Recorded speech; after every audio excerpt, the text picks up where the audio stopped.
You're listening to the Neighborhood Bulldog, where the porch light's always on and the maroon runs deep.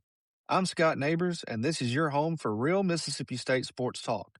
Around here, we don't chase headlines. We break down the wins, the losses, the culture, and what it really means to be a Bulldog.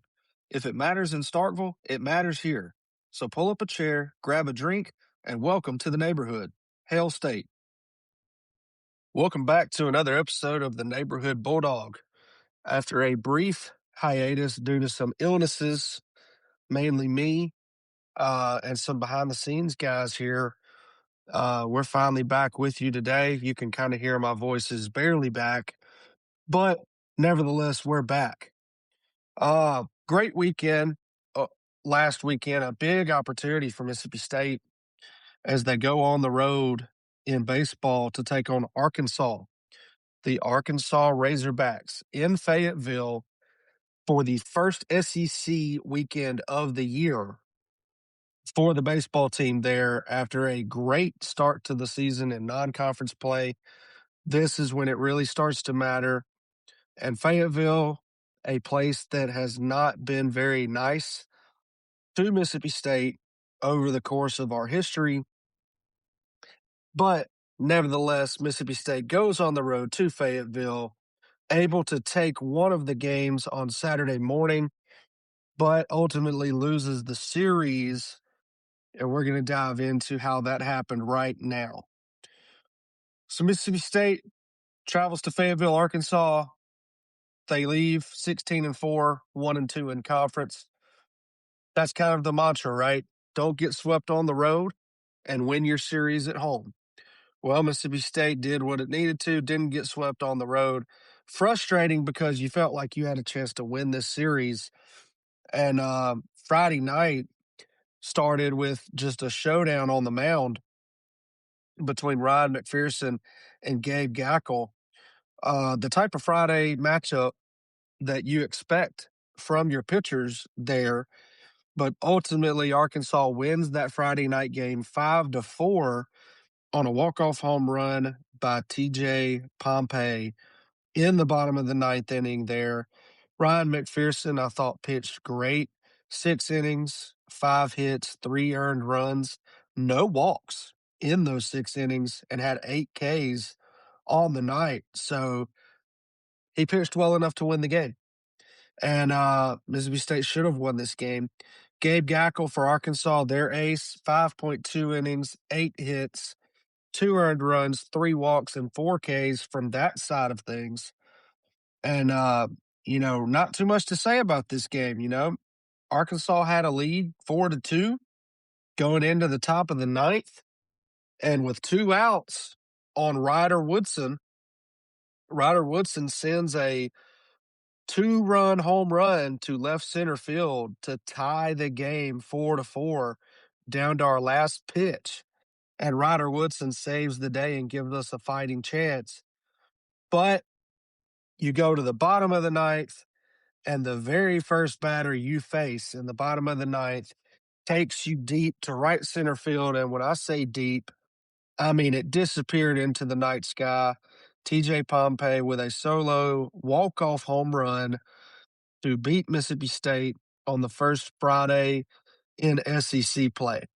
Had some great performances at the plate for the Bulldogs, despite being down 4-2 and then ultimately losing the game. We had Aiden Till back from a brief illness, who went 3 for 4 on the night. Bryce Chance, again, continuing to be an elite 9-hole hitter for Mississippi State, also went 3 for 4. And then Jacob Parker, I thought it was interesting, the true freshman getting his first start, his first taste of SEC play on the first SEC game of the season. And he showed up going 2 for 3 as a true freshman on the road in a tough environment there on Friday night. Getting things going Saturday morning, Mississippi State was going to play 2 9-inning games on Saturday due to some weather issues. So Saturday morning, Mississippi State gets started with a win 7-2 over the Razorbacks for their first SEC win of the season. Thomas Valencius masterful on the mound, just continues to look every bit the part of an ace. 7 innings, no earned runs, just 2 walks and 7 Ks, and he now moves to 4-0 on the season after getting the win in this game. Hunter Dietz for Arkansas, 4.2 innings, 4 hits, 5 earned runs, 3 walks, and 8 Ks. And the story of this first game on Saturday was Mr. Ace Reese. Ace Reese got the Bulldogs out to a 5-0 lead by himself.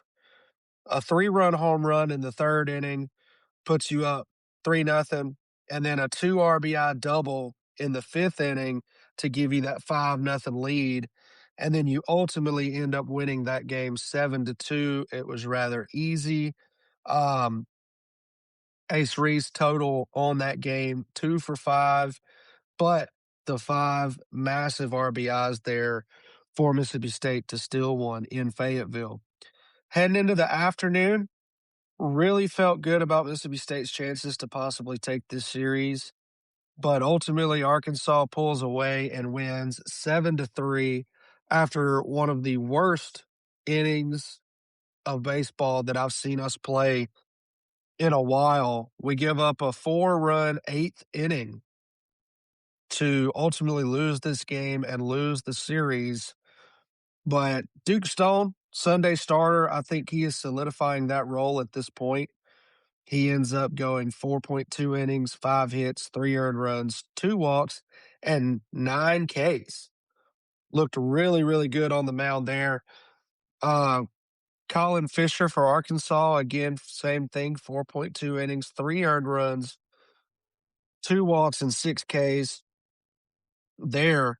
And kind of what you expect on a Sunday matchup there. A lot of strikeouts, though, for a Sunday, but really felt good, especially after Mississippi State gets a 3-0 lead heading to the bottom of the third. You have a 3-0 lead. You're on the road. You're trying to win a top 5 ranked series. You know it's not going to be easy. Excuse me. And you head into the bottom of the third with that 3-0 lead. And with 2 outs, you get bit by the bug again. Same thing that beats you at Southern Miss happens. With 2 outs, Ryan Helfrich, the catcher for Arkansas, strikes out with a runner on third. And once again, our catcher doesn't block the breaking ball in the dirt. Run scores 3-1. Okay. The very next pitch, ball hits the catcher's mitt, bounces to the backstop. Didn't touch the ground, just hit the mitt, bounced to the backstop. Couldn't squeeze it. Second run scores. 2 pitches in a row, 2 runs because your catcher, your SEC catcher, cannot catch the baseball behind the plate. Now it's 3-2. Arkansas has all the momentum. Well, they end up tying the game in the bottom of the 5th, 3-3, and it stayed 3-3 all the way from the bottom of the 5th until the bottom of the 8th. Like I mentioned, we give up a 4-run bottom of the 8th to ultimately lose the series. And here's how that bottom of the 8th looked. You walk the leadoff man on 4 straight pitches. You strike out the second batter. He steals second base, and then you give up an RBI single. So that's 4-3. You walk the next guy. That guy steals second base again, and then you give up another RBI single. 5-3. You strike out the next batter, but then you walk the next batter. You have an error on a ground ball to third base that Ace Reese had to run in and slow roll play it and just bobbled it, couldn't get the play done. So there's an error. You walk the next guy, and then you finally, mercifully get a ground out to get out of the inning there. But now you're down 7-3, and you've got 3 outs left to play with. I mean, you entered that inning. You entered that inning tied 3-3. And to come out of that down 7-3 is just an absolute meltdown of epic proportions. You had an error and you walked 3 people. No, you walked 4 people in that inning. Just terrible, terrible baseball there late when you had to have it from the Bulldogs and we couldn't get it. So Arkansas wins the series ultimately. It's a top 5 matchup on the road, but at least you were able to get one game. So Mississippi State baseball comes back home on Tuesday to face Jackson State. That game has been moved up to 4 p.m. on Tuesday because here in Mississippi, we had 80 degrees yesterday, and that turned into tornadoes last night and then snow this morning. And now we're about to have 2 nights of freezing weather, just absolutely insanity from the weather. And my sinuses are feeling it. I'll tell you that. So Jackson State, 10 of 11 on the year, 1 of 2 in conference. So that's a game you have to handle if you're Mississippi State. But Jackson State coming off a huge win on Sunday over Texas Southern. And I will say against Ole Miss, the game went 7 innings. Ole Miss put up 18 runs. So I'd like to see the Bulldogs do something similar there. So that's a wrap on baseball's weekend. They're going to play Jackson State tomorrow night as you're listening here on a Monday as we record. And then this weekend, you got Vanderbilt coming to town, coming to the Dude. A great bounce back opportunity. Vanderbilt has had some bad losses on the season, but they just get a series victory over the LSU Tigers in Nashville. So we will be curious to see what we're able to do versus the Commodores this coming up weekend. We'll dive into that preview later this week for you. Switching gears to softball, the Lady Dogs, a absolute monster matchup last weekend as the number 1 team in the country, the Tennessee Volunteers, visit News Park in Starkville, and a absolute matchup of heavyweights, if there ever was one. You have Tennessee coming into the series with no losses on the year, and Mississippi State coming in with maybe 2 losses on the season so far. But ultimately, Tennessee does win this series. And like we mentioned last week in the preview, Tennessee has owned this series in softball as long as it's been one, essentially. But the Lady Bulldogs having an epic year so far.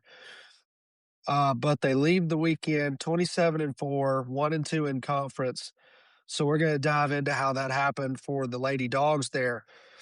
On Friday, you end up losing 3-1, a very, very close game throughout, and then Tennessee just pulled away there with 2 runs at the end. On Saturday, a huge, huge program-defining win over the Tennessee Volunteers, a 1-0 shutout win, and you win it in the bottom of the 7th on a Taylor Troutman, a true freshman, monster walk-off home run to hand the Tennessee Volunteers their first loss of the season.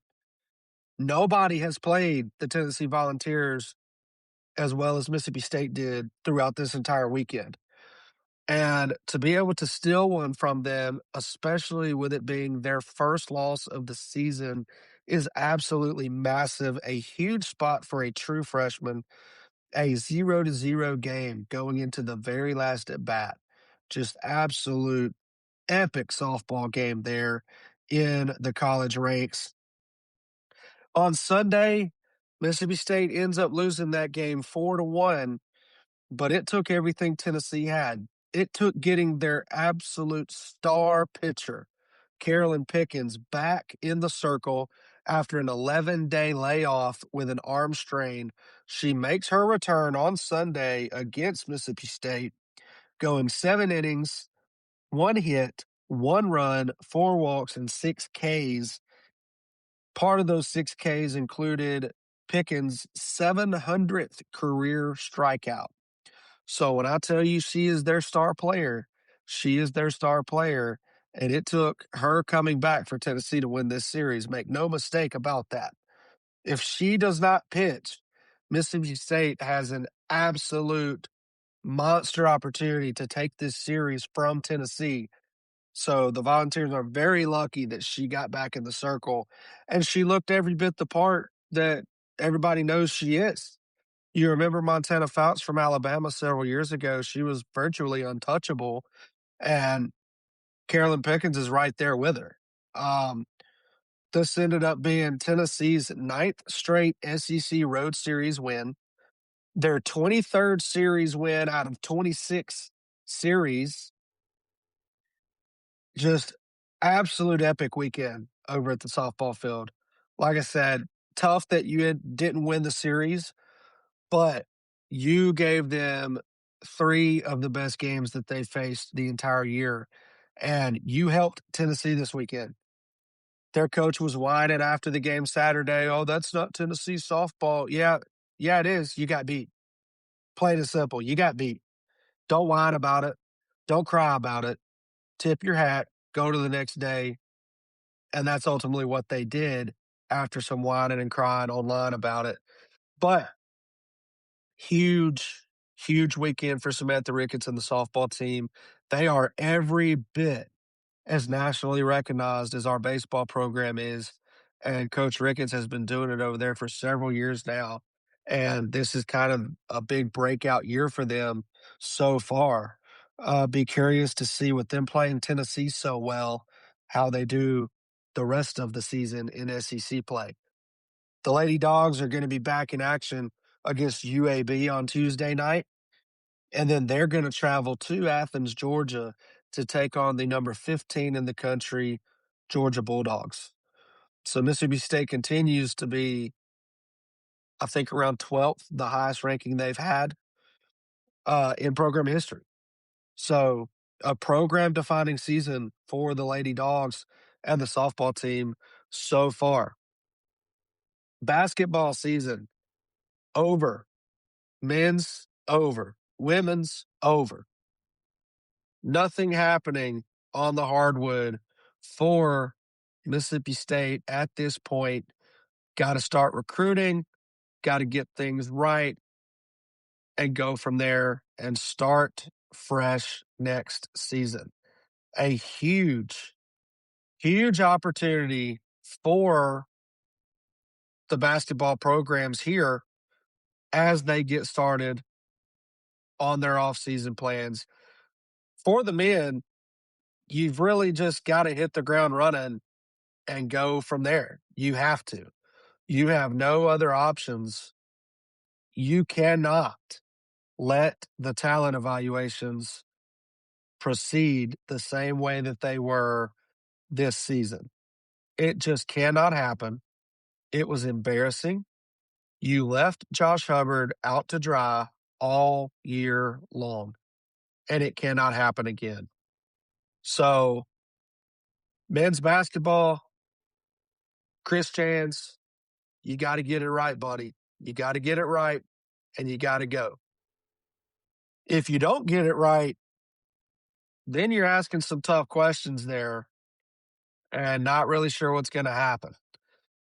The Lady Dogs, the women's basketball team, you've got to get recruiting again. That's what Sam Purcell's known for. You got to make it happen. And I trust right now, I trust Sam Purcell's recruiting more than I trust Chris Jans's recruiting. Ask yourself a question when it comes to men's basketball at Mississippi State. What would Chris Jans's career at Mississippi State look like right now today if he had not had Josh Hubbard on the roster. Think about that for a second. Chris Jans, in his fourth season, okay, his fourth season at Mississippi State, and it was his worst season. Losing record, didn't make the NCAA tournament. The big claim to fame for Jans was that he made 3 tournaments in a row. And then this year just takes a huge step back. You leave Josh Hubbard on an island by himself. You get him no help out of the transfer portal, which ultimately seems to be a talent eval problem. But imagine if you didn't have Josh Hubbard this season. Do you win 5 games? I mean, really? And even the games that he popped off, you almost lost the Auburn game when that was the second best performance in Mississippi State basketball history. And then you lose when he scores 42 points or 40 points. You do lose that game. So Chris Jans has got to figure it out for Mississippi State basketball. I'd love to see the hump packed and hopping again like it was with Tolu Smith, Cam Matthews there. You just don't have any length on the floor. You don't have any depth. And that goes to recruiting, and that falls on the head coach. So we need to see some big moves in the portal, and we need to see them fast for Chris Jans and the men's basketball team. Like I mentioned, big game for baseball against Jackson State on Tuesday night as you're listening. Softball playing UAB, and then we go into another big weekend, softball on the road at Georgia, Mississippi State hosting Vanderbilt. And yes, you better believe that Vandy Whistler will be in Duty Noble. And guys, if you are at the game at Duty Noble, somebody find the Whistler and let him know we don't do that crap around here. Okay? Call security every time he does it if you have to. I don't care. Find the guy, make him shut up, send him packing. We don't do that gimmick crap over here. And we want to enjoy the baseball game. We don't want to listen to that whistling crap the entire weekend. It's even miserable to watch it on TV. Okay? I don't understand grown people. Like, yeah, you can hate the Mississippi State Cowbells. You can hate hearing grown men scream hotty toddy. You can hate hearing people yell go Cox for South Carolina. But at the end of the day, everybody can agree. Everybody is united on this. I'm sorry to tell you. You will never be a grown man waving spirit fingers in the air, going, first of all, and you'll never be a grown man that whistles incessantly after every single pitch in a baseball game, weekend, and season. Be thankful for that as we close it down tonight. We will be back with you later this week to preview that Vandy weekend, where we will talk more about the Whistler and the Vanderbilt Commodores as Mississippi State looks for a bounce-back weekend on the baseball field, and I feel confident Brian O'Connor is going to get one. Thank you for being patient with us as we take a little break from some illness, and thanks for joining us again. Welcome back to the neighborhood. Like and subscribe and share. Let us know your thoughts. We love to interact with you in the comments, and let's just have fun. This is a big, friendly neighborhood. Let's get to know each other. Hell State.